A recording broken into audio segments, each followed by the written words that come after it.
अगली सुबह जमींदार ने अपने सबसे ताकतवर सिपाहियों को इकट्ठा किया।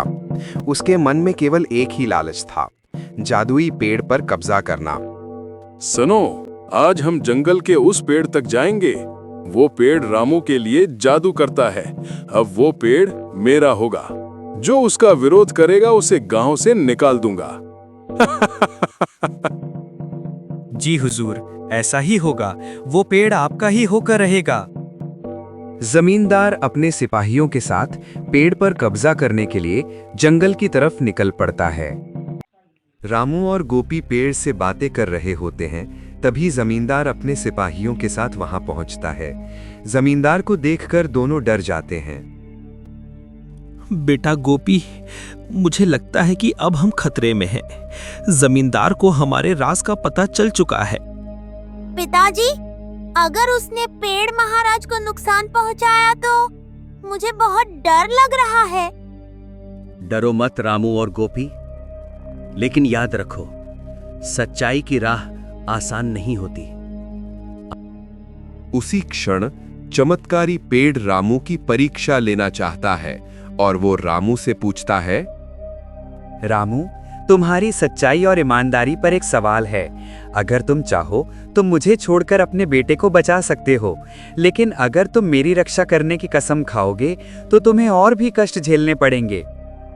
पेड़ महाराज, आप मेरे लिए वरदान हैं। मैं अपने बेटे की तरह आपकी भी रक्षा करूंगा, चाहे मुझे कितनी भी तकलीफ क्यों न झेलनी पड़े। हाँ, पिताजी सही कहते हैं। पेड़ महाराज, हम आपको अकेला नहीं छोड़ेंगे, चाहे कुछ भी हो जाए। शाबाश रामू और गोपी, यही है सच्चाई की ताकत। मुझे तुम दोनों से यही उम्मीद थी।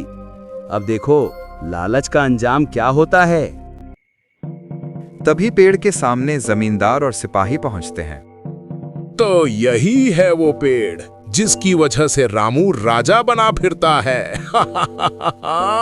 अब ये पेड़ मेरा है। सिपाहियों से काट डालो इसे। सिपाही कुल्हाड़ी उठाते हैं और पेड़ के तने पर मारने ही वाले होते हैं, तभी पेड़ चमक उठता है। ठहरो, जो लालच में अंधे होकर मुझे पाना चाहेगा वो विनाश को बुलाएगा। सिपाहियों के हाथ कांपने लगते हैं, कुल्हाड़ियां गिर जाती हैं। हुजूर, ये पेड़ बोलता है, हमसे नहीं होगा, हम इसको नहीं काट सकते। कायर हो तुम सब, एक पेड़ नहीं काट सकते। हट जाओ तुम सब, मैं खुद इस पेड़ को काटूंगा। मुझे कोई नहीं रोक सकता। ये पेड़ मेरा होगा। इस पेड़ को हासिल करने के बाद मैं इस राज्य का सबसे बड़ा आदमी बन जाऊंगा। जमींदार जैसे ही पेड़ के तने को पकड़ता है, तभी जड़ों से बिजली जैसी चमक निकलती है। जमींदार चीख उठता है और दूर जा गिरता है। जमींदार वहीं जमीन पर गिर जाता है। उसके सिपाही डरकर भाग जाते हैं। पेड़ शांत हो जाता है। उसकी शाखाओं से फल और फूल झरने लगते हैं। रामू, तुम्हारी सच्चाई ने मुझे आज बचाया है। अब से तुम्हारे खेतों में हर साल भरपूर फसल होगी और अब तुम्हें किसी से डरने की जरूरत नहीं। धन्यवाद पेड़ महाराज, आपकी दया और आशीर्वाद को कभी नहीं भूलूंगा। पिताजी, अब हम सब भी गांव वालों की मदद भी करेंगे ना? हाँ बेटा, यही हमारी सच्चाई का असली मकसद होगा। जादुई पेड़ के आशीर्वाद से रामू के खेतों में अब हरियाली लौट आई थी। जहां पहले सूखा और भूख थी, वहां अब सोने जैसी फसल खड़ी थी। गांव वालों को भी रामू की मदद से उम्मीद मिली। रामू भाई, तुम्हारी वजह से अब हमारे घरों में भी चूल्हा जल रहा है। आपने हम सब की मदद करके बड़ा काम किया है। भगवान आपको सदैव खुश रखे। भाइयों, ये सब जादुई पेड़ का आशीर्वाद है। अगर हम सब मिलकर मेहनत करेंगे और एक दूसरे की मदद करेंगे तो कोई भी मुश्किल हमें आगे बढ़ने से नहीं रोक पाएगी। लेकिन असली कहानी अभी खत्म नहीं हुई थी, क्योंकि सच्चाई की राह में नए इम्तिहान उनका इंतजार कर रहे थे। सजा मिलने के बाद भी जमींदार का लालच खत्म नहीं होता है और वो कहता है, उस पेड़ ने मुझे सजा दी, लेकिन मैं इतनी आसानी से हार मानने वाला नहीं हूं। रामू और उसके बेटे ने मुझे बेइज्जत किया है। अब मैं चालाकी से उस पेड़ की ताकत हासिल करूंगा। जमींदार जंगल में एक साधु के पास जाता है। साधु महाराज एक पेड़ के नीचे ध्यान लगाकर बैठे होते हैं। ओ साधु महाराज, मुझे ऐसा उपाय बताओ जिससे मैं उस जादुई पेड़ की शक्ति पा सकूं। पेड़ की शक्ति तुम्हें तभी मिलेगी जब तुम उसकी जड़ों को आग में झोंको। लेकिन सावधान रहना, अगर तुम्हारा इरादा लालच से भरा हुआ तो वही आग तुम्हें निगल जाएगी। आग से मुझे डर नहीं लगता। अब वो पेड़ किसी भी हालत में मेरा होगा। मैं उस पेड़ को अपने कब्जे में लेकर रहूंगा। जमींदार ने साधु की बात मानकर पेड़ की जड़ों के पास आग जलानी शुरू की। उसी समय पूरे गांव में अजीब सी हलचल मच गई।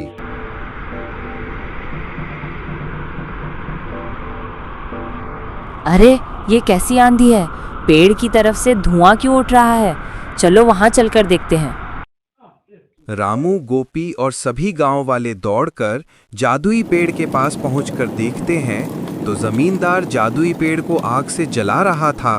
पिताजी देखिए, पेड़ महाराज जल रहे हैं।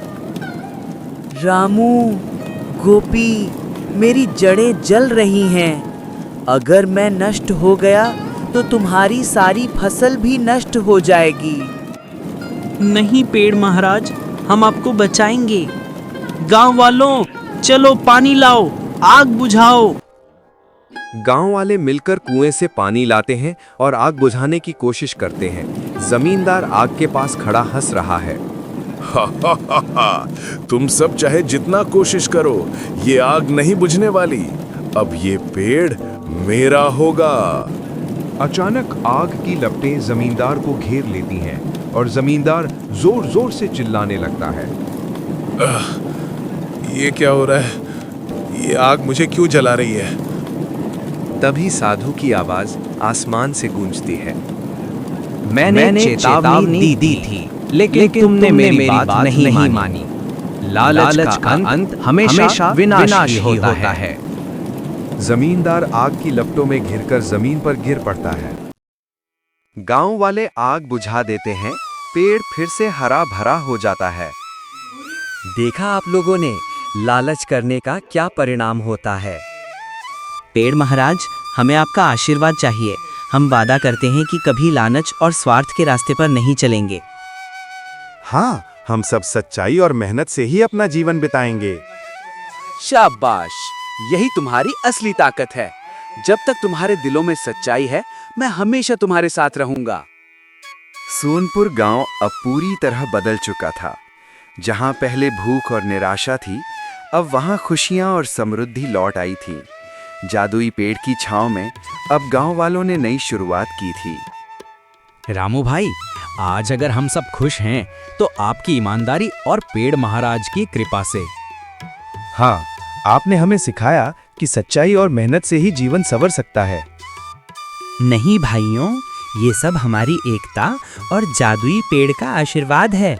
अगर हम सब मिलकर सच्चाई का साथ देंगे तो कभी कोई जमींदार हमें दबा नहीं सकेगा। पिताजी, क्या अब हमें कभी भूखा रहना पड़ेगा? नहीं बेटा, जब तक हम मेहनत और सच्चाई से जीते रहेंगे, भगवान और पेड़ महाराज हमें कभी निराश नहीं करेंगे। जमींदार का लालच ही उसकी बर्बादी का कारण बना।